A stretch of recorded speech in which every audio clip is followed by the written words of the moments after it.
मीठे बच्चे, देही अभिमानी होकर रहना यही बड़ी मंजिल है। देही अभिमानी को ही ईश्वरीय संप्रदाय कहेंगे। जो देही अभिमानी होकर रहते हैं वही ईश्वरीय संप्रदाय के हैं। उन्हें बाप और परम धाम के सिवाय कुछ भी सूझेगा नहीं। उन्हें बाबा के और परम धाम के सिवाय कुछ भी सूझेगा नहीं। आज का प्रश्न है, किस एक बात की धारणा से भविष्य 21 जन्मों के लिए पूंजी जमा हो जाती है? किस एक बात की धारणा से भविष्य 21 जन्मों की पूंजी जमा हो जाती है?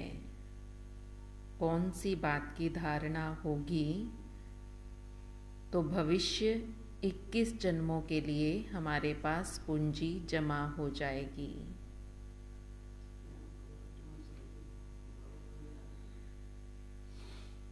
और कौन सी बात की धारणा करें? श्रीमत पर चलना है और किसको दुख नहीं देना, पवित्र बनना है, सब पर उपकार करना है। बाबा ने कहा, श्रीमत पर अपने ऊपर तथा दूसरों पर उपकार करने से कौन सी बात की धारणा करनी है? श्रीमत पर अपने ऊपर और दूसरों के ऊपर उपकार करने से। ये धारणा होगी तो क्या होगा? 21 जन्मों की पूंजी जमा होगी। बाबा ने यही पूछा था ना कि कौन सी धारणा होगी, तो 21 जन्मों की पूंजी जमा हो जाएगी। बाबा ने इसका क्या आंसर दिया? श्रीमत पर अपने ऊपर और दूसरों के ऊपर उपकार करना है। पहले अपने ऊपर करना है, फिर दूसरों पर उपकार करेंगे तो पूंजी जमा होगी। अब बाबा बता रहे हैं कि उपकार कौन कर सकेगा? उपकार वही कर सकते हैं। कौन? उपकार वही कर सकते हैं जो पूरा देही अभिमानी बनेंगे, जिनकी बुद्धि शुद्ध होगी। उपकार वही कर सकते हैं जो पूरा देही अभिमानी होंगे और जिनकी बुद्धि शुद्ध होगी।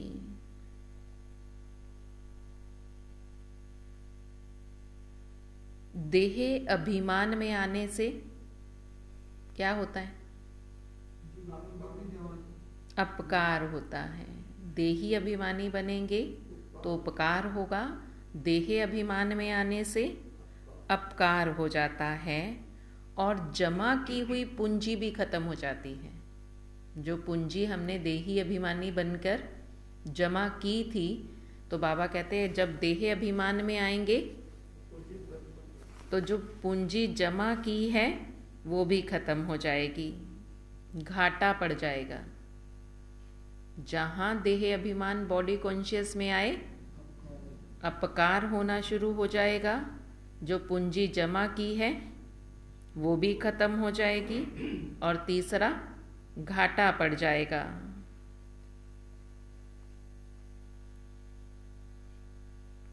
क्रोध का भूत भी अपकार कराता है, इसलिए अपना स्वभाव बहुत मीठा बनाना है। क्रोध का भूत भी अपकार कराता है।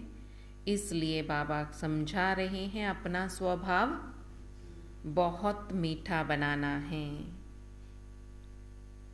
आज का गीत है, यह कौन आज आया सवेरे सवेरे। ओम शांति। जब परमात्मा बाप आकर जीव आत्माओं से मिलते हैं तो जीव आत्मा को अपना जीवन पना भूल जाता है। जब परमात्मा बाप आकर जीव आत्माओं से मिलते हैं तो जीव आत्माओं को अपना जीवपना भूल जाता है। उनको निश्चय हो जाता है कि हम आत्मा हैं और परम पिता परमात्मा की संतान हैं। बाकी जो कुछ हम देखते हैं ये देह सहित देह के सभी संबंधी आदि यह तो याद रहना ही नहीं है। बाबा आते ही हैं बच्चों को वापस घर ले जाने के लिए। तुम चौंक उठते हो, यह क्या होता है? ब्रह्मा की अंधियारी रात पूरी हो सवेरा होता है। देह सहित देह के जो भी संबंध हैं वह टूट जाते हैं तो चौंक गए हैं कि क्या हो गया। यह पुरानी दुनिया दिखने में भी नहीं आती, बस बाप और परम धाम ही सूझता है। यह वंडर है ना। परंतु बाप को पूरा ना पहचानने के कारण, बुद्धि योग बाप से ना लगने के कारण देह अभिमान पूरा मिटता ही नहीं है। परंतु बाप को पूरा ना पहचानने के कारण, बुद्धि योग ना लगने के कारण भी देह अभिमान पूरा मिटता नहीं। उनको हम बंदर संप्रदाय कहेंगे। जिनका बुद्धि योग बाप से नहीं लगता, देह अभिमान पूरा नहीं मिटता, तो बाबा कहते वो बंदर संप्रदाय हैं। जब देही अभिमानी बने तब ईश्वरीय संप्रदाय के बने। जब तक देह अभिमान में हैं तो बंदर संप्रदाय के हैं। बंदर संप्रदाय का नारद के रूप में दृष्टांत है ना। वह भी भगत था, झांझ बजाता था। उनको बाप ने दिखाया कि देखो तुम बंदर संप्रदाय हो, तो देही अभिमानी हो रहना बड़ा मुश्किल है, बड़ी मंजिल है। भल पवित्र बनते हैं, ऐसे अच्छे और बुरे मनुष्य तो होते ही हैं। अब सन्यासी घर बार छोड़ते हैं, पवित्र बनते हैं। जो घर बार नहीं छोड़ने वाले हैं उन्हें गृहस्थी कहा जाता है। वह जाकर उन्हों को अपना फिर गुरु बना लेते हैं। जो घर परिवार में रहते हैं वो गृहस्थी कहलाते हैं, और जो घर परिवार छोड़ देते हैं वो सन्यासी गुरु कहलाते हैं।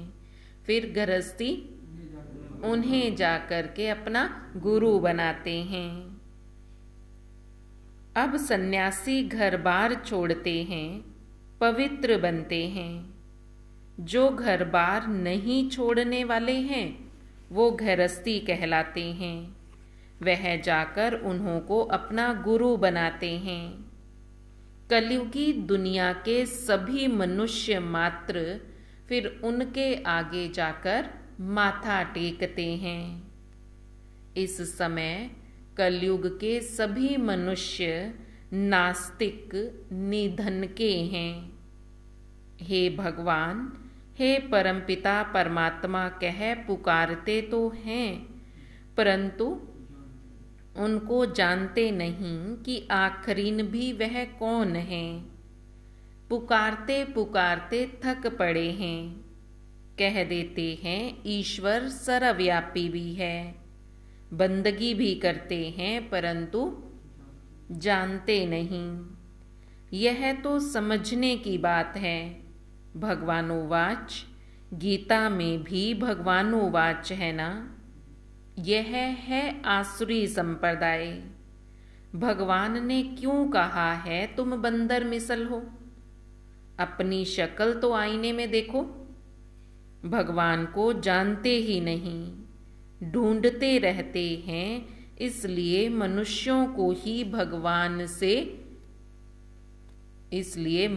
ही भगवान से मिलने के लिए कितनी मेहनत करते हैं।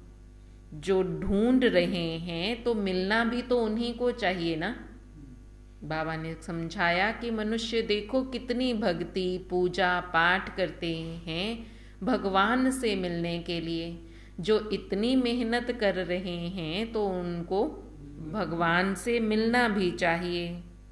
ढूंढते रहते हैं परंतु मिलते नहीं हैं।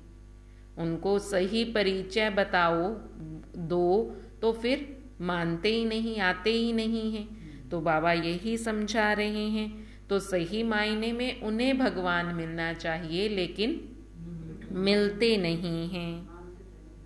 तो जब भगवान आए तब ही आकर अपना परिचय देना। जब तक भगवान आएंगे ही नहीं तो अपना परिचय कैसे देंगे? तो उनसे मिलेंगे कैसे? गीता में पूरा परिचय है परंतु समझते नहीं हैं। लिखा है मैं रुद्र हूं, मुझ रुद्र ने ही ये ज्ञान यज्ञ रचा है। अगर कहें श्री कृष्ण ने रचा तो कहे मैं श्री कृष्ण हूं, मैं तुम्हें राजयोग सिखाता हूं। लेकिन ऐसे तो नहीं लिखा हुआ।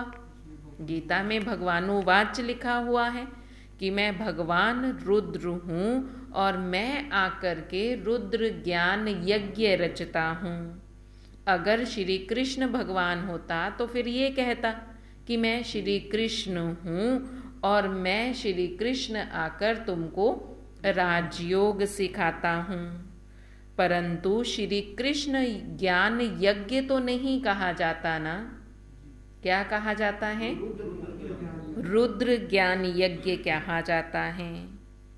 यह तुम बच्चे ही जानते हो, बाकी तो सब मनुष्य मात्र आयरन एज्ड हैं। मुख से पत्थर ही निकालते रहते हैं। झूठ बोलने वाले के लिए कहते हैं क्या? दुनिया में क्या कहावत प्रसिद्ध है? झूठ बोलने वाले के लिए कहते हैं तेरा मुंह काला। यही कहते हैं ना। जब सन्यास धर्म की स्थापना होती है उस समय सृष्टि रजो प्रधान है। तो भारत को पवित्रता में थमाने के लिए ये पवित्र धर्म की स्थापना होती है। जब सन्यास धर्म की स्थापना हुई उस समय भारत तमो प्रधान नहीं था, उस समय रजो प्रधान था। तमो प्रधानता ना आए इसलिए सन्यास धर्म की स्थापना हुई। उन्होंने अपने पवित्रता के बल से, सन्यास धर्म वालों ने अपने पवित्रता के बल से सृष्टि को थमाने का काम किया। लेकिन आज सन्यासी भी अपवित्र तमो प्रधान बन गए हैं। सन्यास भी गृहस्थी कर रहे हैं। पहले गृहस्थ का त्याग करके सन्यासी बनते थे और आज जो भी गुरु हैं वो भी गृहस्थ में रहकर ही गुरु बने हुए हैं।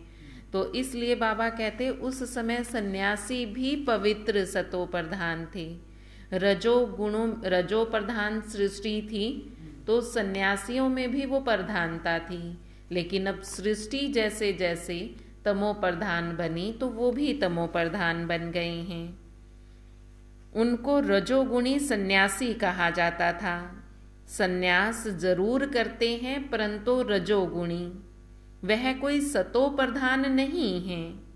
जब भारत सारा काम चिता पर चढ़ने से जलना शुरू हो जाता है, तब ड्रामा में इस सन्यास का भी पार्ट है। उनको कोई सहज राजयोग नहीं कहेंगे। सन्यास लेना, अपने आप को पवित्र बनाना, बाबा कहते ये राजयोग सीखना और सिखाना नहीं है। यह ड्रामा में उनका पार्ट है इस सृष्टि को थमाने के लिए। वो सतो प्रधान नहीं है, वो रजोगुणी हैं। राजयोग तो भगवान आकर सिखाते हैं, उनको कोई भगवान ने नहीं सिखाया था। वे तो भगवान को ही नहीं जानते।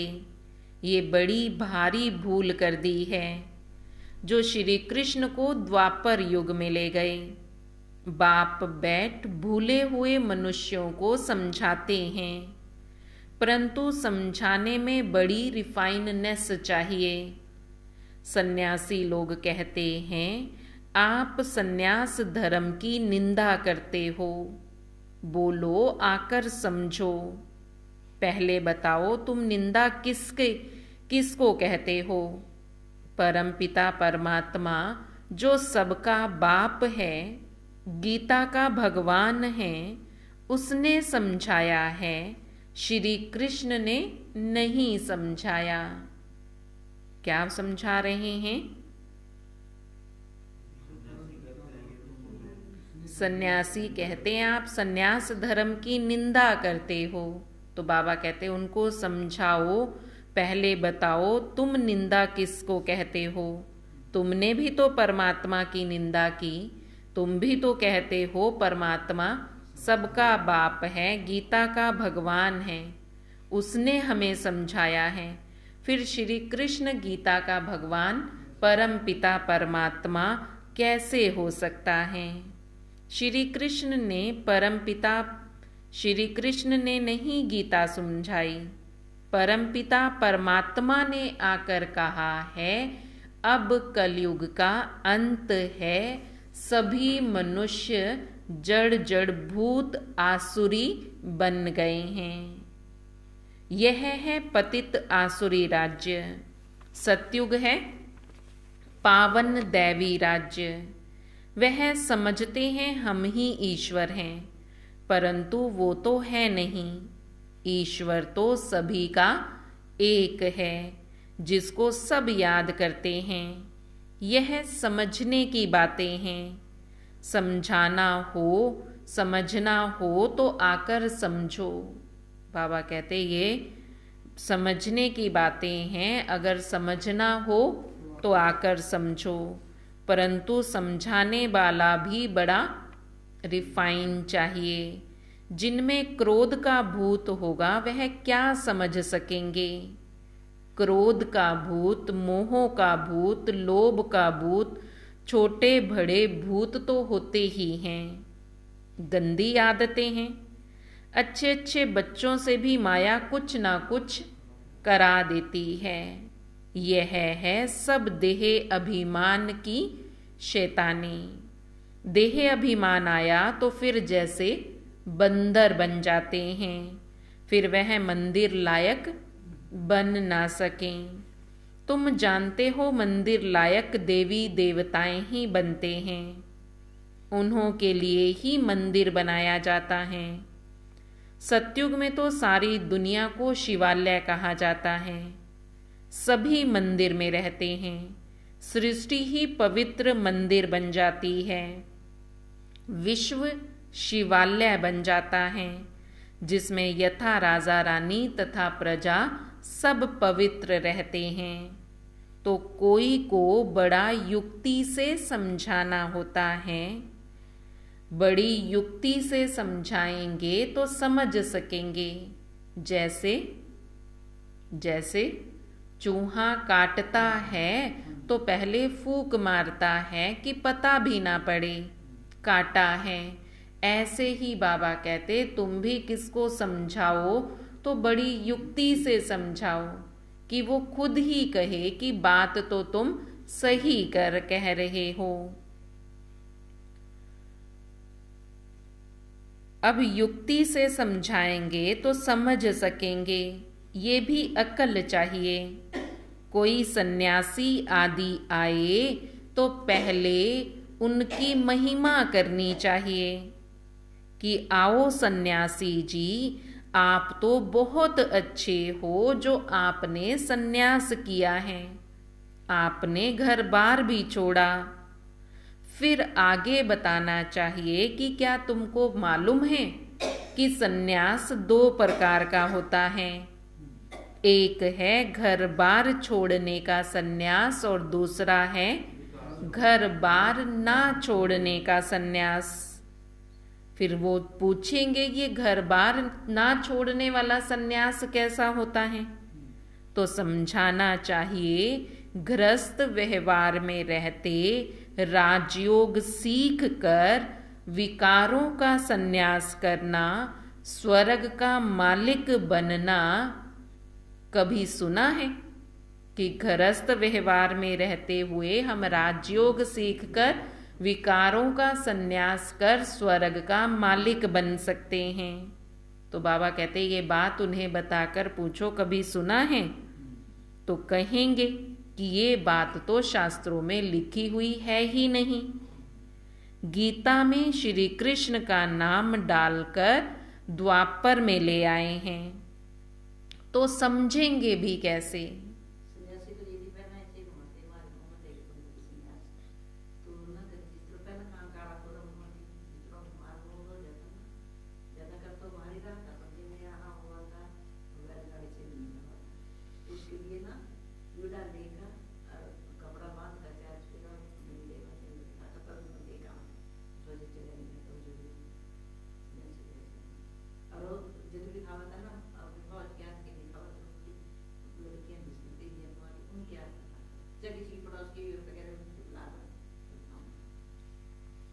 तो बाबा भी यही समझा रहे हैं कि पहले सन्यास रजोगुणी था, रजोगुणी सृष्टि थी, इसलिए सन्यासी भी अच्छे थे। लेकिन अब धीरे धीरे तमो प्रधानता होने के कारण उनमें भी तमोगुण आ गए। तो बाबा समझाने का तरीका बता रहे थे कि गीता में श्री कृष्ण का नाम डालकर फिर द्वापर युग में ले आए हैं, तो समझेंगे भी कैसे? बाबा कहते फिर कैसे समझेंगे जब गीता में ही यह लिख दिया? फिर तुम चित्रों पर समझाना चाहिए। तुम्हारा है घर बार छोड़ने का सन्यास, हमारा है घर गृहस्थ में रहकर विकारों को छोड़ने का सन्यास। अब सभी तो छोड़ेंगे नहीं घर बार छोड़ने का सन्यास तो थोड़े ही करेंगे, सभी तो नहीं छोड़ेंगे, क्योंकि प्रवृत्ति मार्ग है। तुमने प्रवृत्ति में रहते हुए फिर 5 विकारों का सन्यास नहीं किया। बाबा समझा रहे हैं, उनको समझाना है कि तुमने घर बार तो छोड़ा है, लेकिन 5 विकारों को छोड़ने का सन्यास नहीं किया। भगवान हमारे से वो करवा रहे हैं। हम घर गृहस्थ में रहकर 5 विकारों का सन्यास करते हैं और भगवान हमारे से करा रहे हैं। हमको मदद मिल रही है परमपिता परमात्मा की। ऐसे गृहस्थ व्यवहार में रहते 5 विकारों का सन्यास करने से हम स्वर्ग के मालिक बनेंगे। सतयुग में देवी देवताएं पवित्र थे, अभी नहीं हैं। कलयुग के बाद फिर सतयुग आना है। बाप ही आकर सतयुग स्थापन करते हैं। प्रवृत्ति में रहते कमल फूल समान पवित्र भी जरूर बनाते हैं। तुम कहते हो आग और कपूस इकट्ठे रह नहीं सकते, परंतु यहाँ तो सब रहते हैं। तुम्हारे पास प्राप्ति की एम ऑब्जेक्ट नहीं है, इसलिए तुम कहते हो कि आग और कपूस इकट्ठे नहीं रह सकते। लेकिन बाबा हमें, परमपिता परमात्मा हमें एम ऑब्जेक्ट लक्ष्य देते हैं कि अगर ऐसा बनना है तो पवित्र बनो, तो पवित्र बनते हैं। बाबा कहते सन्यासियों को समझाओ कि तुम कहते हो आग कपूस इकट्ठे नहीं रह सकते। क्यों नहीं रह सकते? क्योंकि तुम्हारे पास लक्ष्य नहीं है, इसलिए तुम ऐसे कहते हो। लेकिन परमात्मा ने आकर हमें लक्ष्य दिया है, इसलिए हम रह सकते हैं। हमें मदद मिल रही है परमात्मा की। बेहद का बाप जब आते हैं तब पुरानी सृष्टि का विनाश और नई सृष्टि की स्थापना हो जाती है। ये ज्ञान हमको मिलता ही है नई दुनिया के लिए। बाबा कहते, देह सहित जो भी तुम्हारे पुराने संबंध आदि हैं, सबको भूल अपने को देही समझ मुझे याद करो। ये हमारा राजयोग है सतो प्रधान, अब तो है तमो प्रधान। फिर तमो प्रधान से सतो प्रधान सृष्टि जरूर बननी है। सतो प्रधान बनाने वाला रचयिता बाप ही ठहरा। हम उस बेहद के बाप से यह सब सीख रहे हैं। भगवान एक है। ब्रह्मा विष्णु शंकर को भी देवता कहा जाता है। उनके नीचे तबके वालों को मनुष्य कहा जाता है। सबसे ऊंचे ते ऊंचा परम पिता परमात्मा है। फिर सेकंड नंबर देवताओं का है और थर्ड नंबर मनुष्यों का है। भगवान रहते ही परम धाम में हैं। हम आत्माएं भी वहाँ ही रहती हैं। ऐसे रिफाइननेस से समझाना है। परंतु योग पूरा नहीं है तो धारणा भी नहीं होती। बाबा जो समझाते हैं वह किसको याद थोड़े ही पड़ता है। भल कोई बच्चे कहें हम तो सारा दिन याद करते हैं, परंतु बाबा मानते नहीं हैं। अगर तुम याद करते तो तुम्हारी बुद्धि शुद्ध होनी चाहिए थी, तुम्हारी धारणा अच्छी रहनी चाहिए थी। पर धारणा पूरी नहीं है तो बाबा समझ जाते हैं कि पूरा याद भी नहीं करते। बाबा कहते बहुत बच्चे हैं जो कहते हैं कि हम तो सारा दिन याद रखते हैं, हम तो बाबा को भूलते ही नहीं हैं। तो बाबा क्या एग्जाम्पल दे रहे हैं? अगर याद करते तो बुद्धि शुद्ध होती, धारणा भी पूरी होती। धारणाएं पूरी नहीं हैं तो बाबा समझ जाते हैं, याद भी पूरा नहीं करते हैं। धारणा है तो फिर अगर खुद में धारणा है तो फिर दूसरों को भी करानी चाहिए। उपकार करना है। तुम जानते हो बाप आकर सब पर उपकार करते हैं। माया रावण अपकार करती है, बाप आकर एक ही बार इतना उपकार करता है जो 21 जन्म हमारा उपकार हो जाता है। उपकार कहो, कृपा कहो, आशीर्वाद कहो। द्वापर में फिर अकृपा शुरू हो जाती है। अभी बाबा आकर उपकार करते हैं तो बाबा कहते फिर 21 जन्मों तक तुम्हारे पर उपकार रहता है, और फिर द्वापर युग पर में आने से अकृपा शुरू हो जाती है। रावण आकर अपकार करते हैं। श्रीमत से ही तुम कोई का भी उपकार कर सकेंगे। फिर देह अभिमानी बना तो अपकार शुरू कर देते हैं। श्रीमत पर चलेंगे, देही अभिमानी बनेंगे, तभी बाबा कहते तुम किसी पर उपकार कर सकते हो। और अगर देह अभिमानी बने तो अपकार करना शुरू कर देंगे। उपकार करने से भविष्य 21 जन्मों के लिए पूंजी जमा हो जाती है, और अपकार करने से जमा की हुई पूंजी भी खत्म हो जाती है, घाटा पड़ जाता है। क्योंकि कमाई नहीं करेंगे, खाएंगे तो खाते खाते खत्म हो जाएगा, फिर घाटा पड़ेगा। तो इसीलिए बाबा समझा रहे हैं कि देही अभिमानी हैं तो उपकारी हैं, और देह अभिमान में आ गए तो अपकारी बन गए, और जो जमा की हुई पूंजी है वो भी खत्म होनी शुरू हो जाती है। जबकि उपकार करना जानते हैं तो करना भी तो चाहिए ना। पता है कि देही अभिमानी रहेंगे तो उपकार होगा और पूंजी जमा होगी, और करना भी आता है, फिर भी बाबा कहते फिर भी देह अभिमान में आकर अपकार करते हैं, अपनी जमा की हुई पूंजी को खत्म करते रहते हैं। करना जानते हैं तो भी करते नहीं। उपकार करना नहीं जानते तो जरूर अपकार ही करेंगे ना, वो भी आसुरी मत पर। ईश्वरीय मत पर उपकार करेंगे, आसुरी मत पर चलेंगे तो अपकार करेंगे। मनुष्य हर एक दो पर अपकार ही करते हैं। काम कटारी चलाना अपकार करना ही तो है ना। बाप कहते अब अपकार करना भूलो और उपकार करना शुरू करो। अगर उपकार करना भूले तो फिर अपकारी जरूर बन जाएंगे। अगर उपकार नहीं कर रहे हो आप तो अब बाबा कहते वो अपकारी ही है।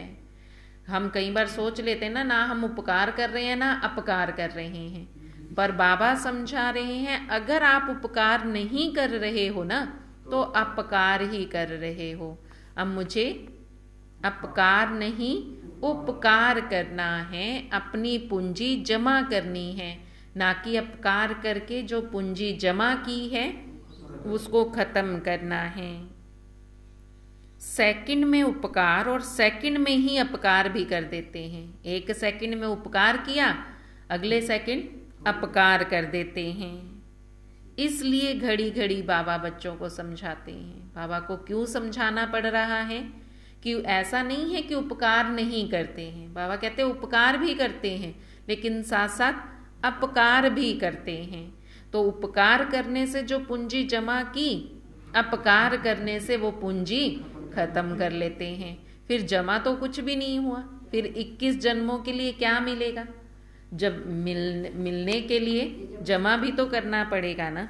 तो बाबा इसलिए समझा रहे हैं घड़ी घड़ी फिर 1 सेकंड में उपकार करेंगे और 1 सेकंड में अपकार कर देते हैं।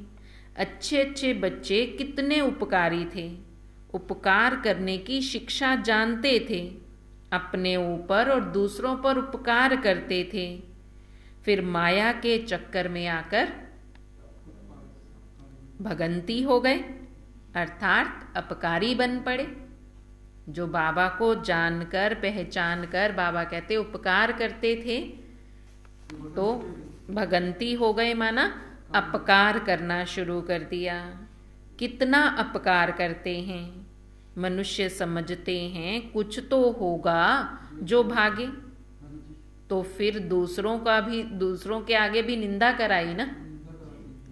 तो कुछ तो होगा। फिर मनुष्य दो नहीं आते, वो कहेंगे पहले तो रोज जाते थे, दोनों इतना अच्छा जाते थे और अचानक से सब कुछ छोड़ दिया कि इतने अच्छे से धारणाएं करते थे, फिर नहीं आएंगे तो लोग तो कहेंगे ना कि जरूर कुछ वहां ऐसी बात थी जो इन्होंने छोड़ दिया। तो बाबा कहते फिर निंदा कराने के भी निमित्त बने और ही अपकारी बन गए। तो कहा भी जाता है निंदक ठोर ना पाए।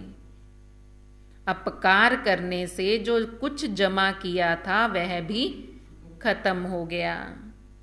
मनुष्य हर एक दो पर अपकार ही करते हैं, काम कटारी चलाते हैं।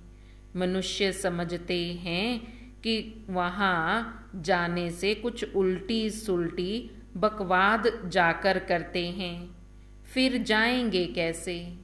फिर जो जिसने छोड़ा बाबा कहते फिर उल्टी सुल्टी एक दूसरे को बातें बता देंगे। अब आना खुद छोड़ा है लेकिन दूसरों की कमी निकालते हैं, फिर एक दूसरे को उल्टी सुल्टी बकवाद जाकर करते हैं। हम फिर कैसे जाएं। गोया जो उपकार करके खाता जमा किया, सो फिर अपकार करके अपने खाते को मिट्टी में मिला दिया। अगर बाबा कहते ऐसी बातें करेंगे, जो कमाया था वो सारी ये बातें करके अपना सब कुछ मिट्टी में मिला देते हैं। ऐसे बहुत हुए हैं और होते रहेंगे। देखो, जिसने उपकार किया वही फिर देह अभिमान में आने से अपकारी बन पड़ा। जिसने उपकार किया वही देह अभिमान में आने से अपकारी बन पड़ा। मनुष्य पर ही तो अपकार करते हैं ना। मनुष्य ही मनुष्य पर उपकार करते हैं तो मनुष्य ही मनुष्यों पर अपकार भी करते हैं। उपकार कोई करा ना सके जब तक श्रीमत पर ना चले। जब तक श्रीमत पर नहीं चलेंगे, बाबा का कहना नहीं मानेंगे, तो बाबा कहते उपकार नहीं कर सकते। बाकी सारी दुनिया सब पर अपकार ही कर रही है, कोई किसी पर उपकार नहीं कर रहा है। चाहे वो दान कर रहे हैं गरीबों को कि हमने ये फलानी चीज़ साइकिल दान में कर दी या फिर सिलाई मशीन कर दी, तो वो उपकार नहीं है। बाबा कहते वो भी अपकार ही है, क्योंकि वो भी अपनी मान शान मर्यादाओं के लिए कर रहे हैं। तो साथ साथ बाबा कहते उनको मिलता रहता है, तो वो भी उपकार नहीं कर रहे। जब तक ईश्वर की मत पर चलकर किसका भला नहीं करेंगे तो उसे उपकार नहीं कहा जाएगा। अपकार कराने वाला है रावण। अभी अभी श्रीमत पर चलते हैं, अभी अभी रावण मत पर चल पड़ते हैं, तो उपकार हुआ या अपकार हुआ? ईश्वरीय मत पर चले तो उपकार हुआ, और साथ ही आसुरी मत पर चल पड़े तो अपकार हुआ। क्रोध का भूत आया और अपकार कर लिया। बाप को याद किया तो उपकार किया। अपने बाबा को याद करना, बाबा ने कहा ना अपने ऊपर भी दूसरों के ऊपर भी उपकार करना है। तो बाबा समझा रहे हैं कि अगर बाबा को याद किया ये उपकार करना है, और अगर क्रोध कर लिया ये अपकार करना है। बाप पर अपकार का कलंक लगा दिया। क्रोध की खुद किया और कलंक लगा बाबा पर। वहां जाकर यही सीखते हो? वहां जाकर के तुम्हें गुस्सा करना ही सिखाया जाता है? जाने का क्या फायदा, जो गुस्सा तो तुम्हारा कम हुआ नहीं।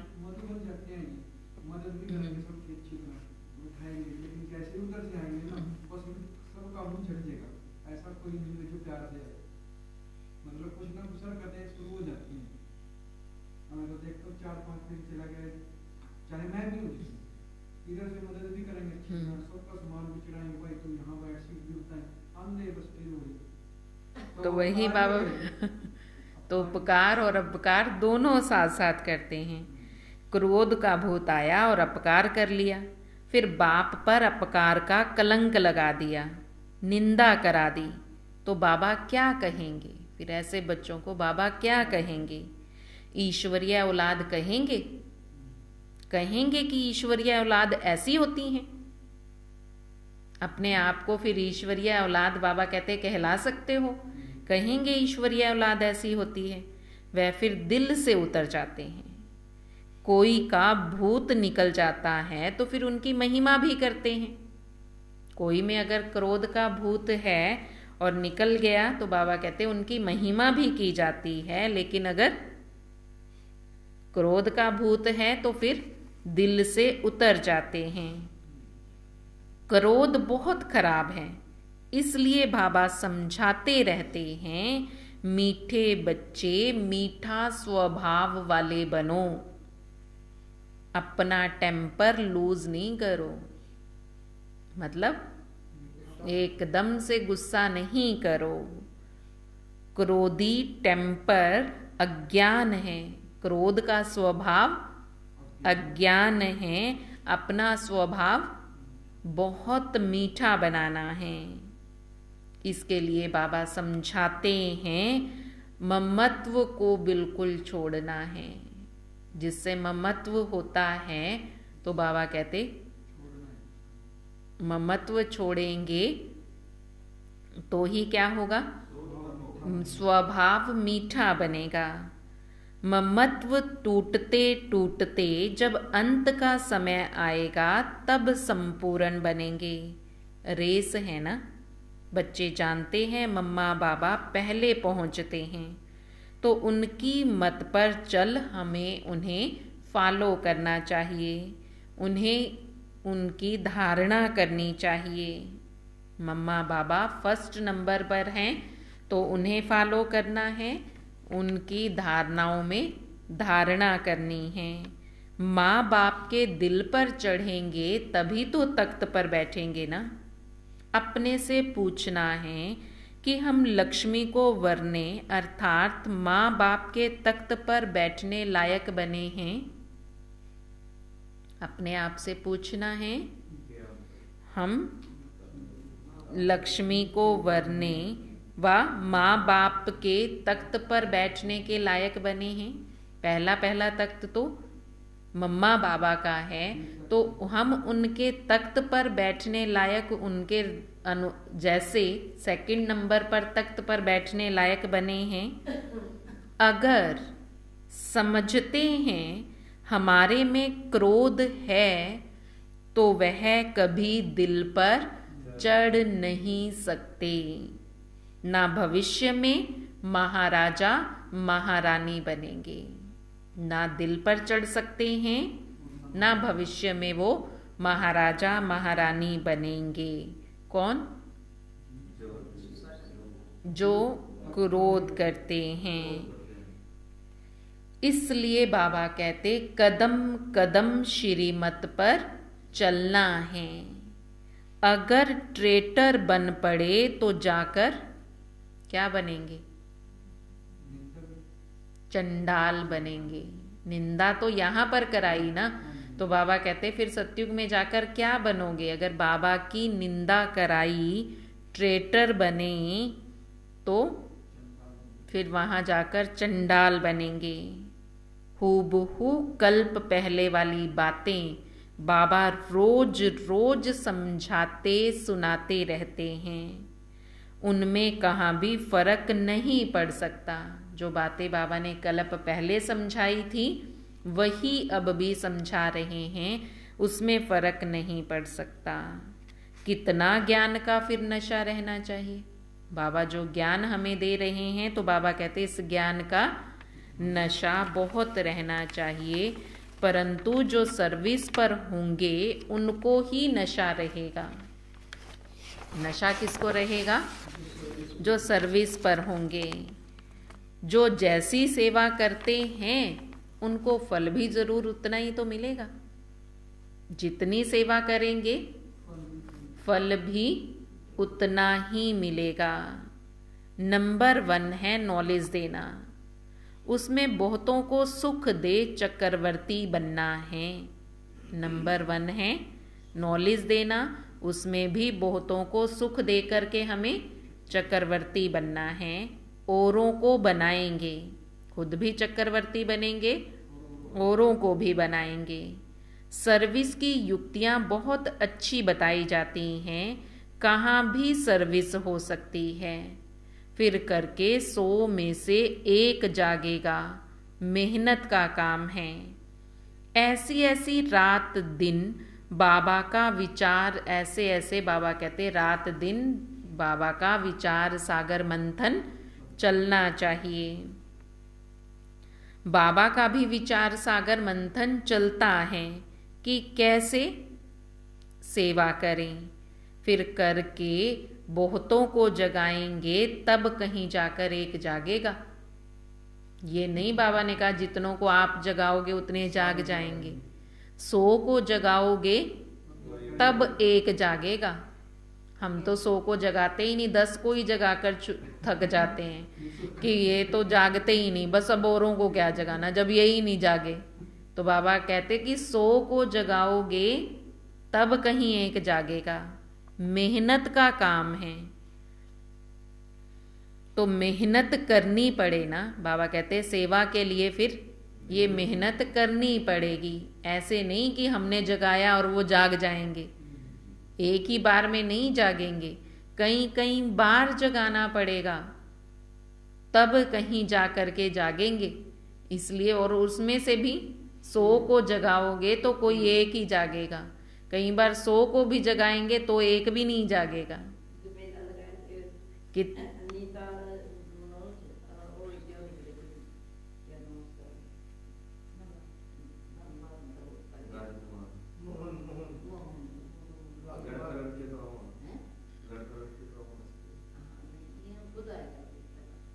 तो बाबा कहते ऐसे मेहनत करनी पड़ेगी, बगैर मेहनत के थोड़े ही सेवा हो जाएगी।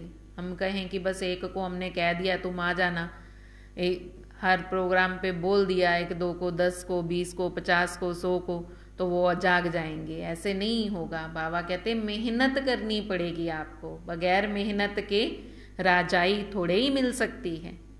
राजाई लेनी है, राजा बनना है, अपनी प्रजा तैयार करनी है, तो बगैर मेहनत के थोड़े ही राजाई मिल जाएगी। सर्विस की युक्तियां तो बहुत अच्छी बाबा बताते हैं। तो सर्विस करेंगे, मेहनत करेंगे, तब तो चक्रवर्ती बनेंगे ना। अनेक प्रकार के बाबा के विचार चलते हैं, तो बाबा फिर बच्चों को बताते हैं कि कैसे कैसे सेवा करो। बाबा का विचार चलता है कि क्या करें जो दुनिया जागे, तो बाबा को जो विचार चलते हैं फिर बाबा बच्चों को बताते हैं कि ऐसे ऐसे सेवा करो, ऐसे ऐसे लोगों को बोलो तो जागेंगे। सेवा में कितने विघ्न पड़ते हैं। विश्व को पवित्र स्वर्ग बनाना कोई मासी का घर तो नहीं है ना। बाबा कहते कोई आसान काम है विश्व को पवित्र स्वर्ग बनाना। उसके लिए अथाह ख्यालात चलते हैं। ख्यालात करते करते रात से सुबह हो जाती है। बाबा कहते मैं कितने ख्यालात करता हूँ, कितने ख्याल चलते हैं।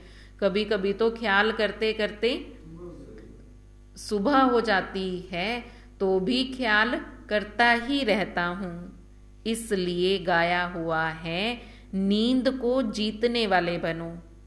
बाबा को कभी कभी तो नींद ही नहीं आती कि कैसे इस विश्व को, भारत को स्वर्ग बनाऊं। बच्चों को विश्व का मालिक बनना है, तो इतनी फिक्र रहती है। बाबा कहते मुझे फिक्र रहती है कि मुझे विश्व का मालिक बनना है, तो प्रजा तैयार करनी है। ब्रह्मा बाबा कह रहे हैं, और मैं इतने ख्यालात कभी कभी चलते हैं कि कैसे सारी दुनिया को ज्ञान दें, विश्व पवित्र बन जाए, कि ख्याल करते करते रात से सुबह हो जाती है, नींद ही फिट जाती है। तो बाबा पूछ रहे हैं बच्चों को विश्व का मालिक बनना है, तो इतनी फिक्र रहती है। बाबा को विश्व का मालिक बनना है, तो बाबा कहते मुझे तो रहती है, पर बच्चों को मालिक बनना है तो क्या बच्चों को फिक्र रहती है? तुम बच्चों को भी इतनी ही फिक्र रहनी चाहिए कि हम श्रीमत पर कहाँ तक चले, कैसे सेवा करें। सेवा नहीं करोगे तो चक्रवर्ती राजा नहीं बनोगे। बाप दादा संग हम बच्चों को ही कंधा देना है।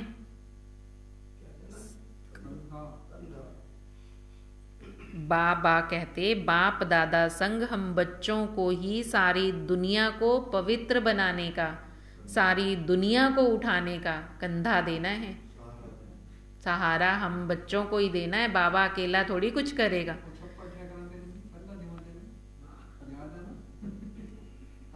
सारी पुरानी दुनिया को,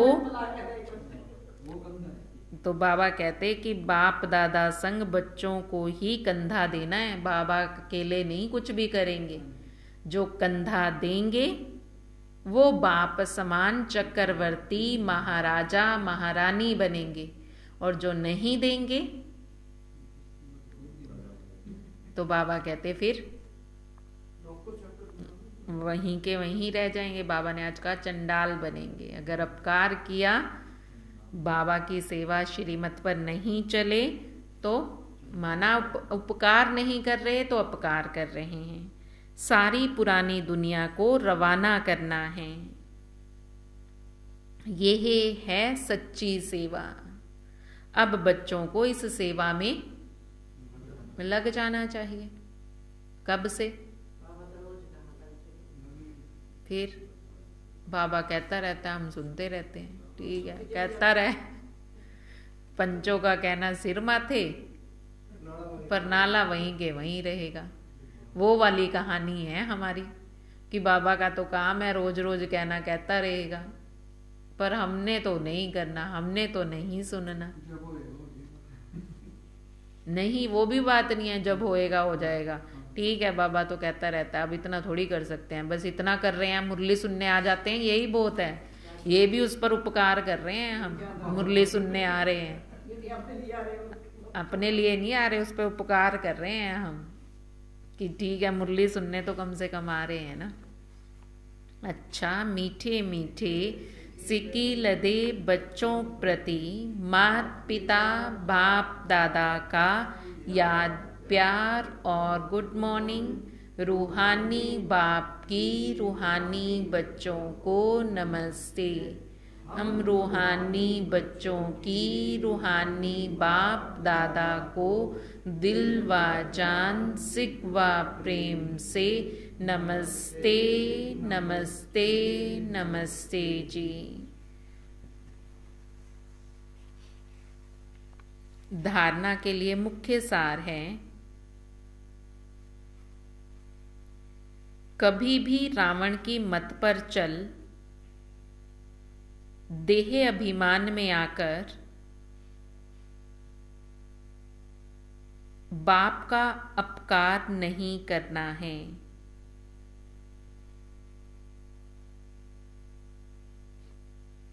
निंदा नहीं करानी है। कभी भी रावण की मत पर चल देह अभिमान में आकर बाप का अपकार नहीं करना, निंदा नहीं करानी है। श्रीमत पर अपना तथा सर्व का उपकार करना है।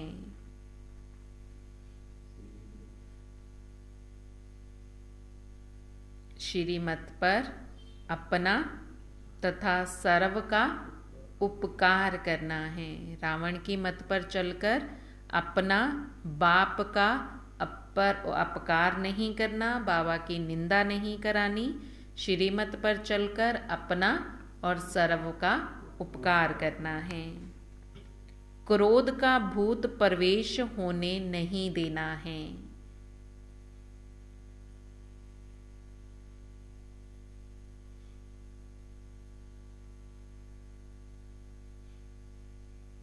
बहुत मीठा स्वभाव बनाना है।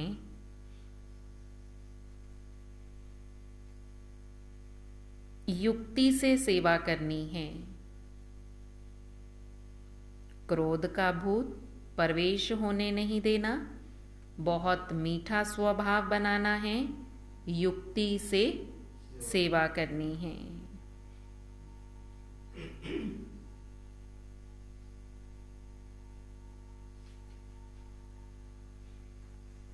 आज का वरदान है, सतगुरु बाबा आज वरदान दे रहे हैं,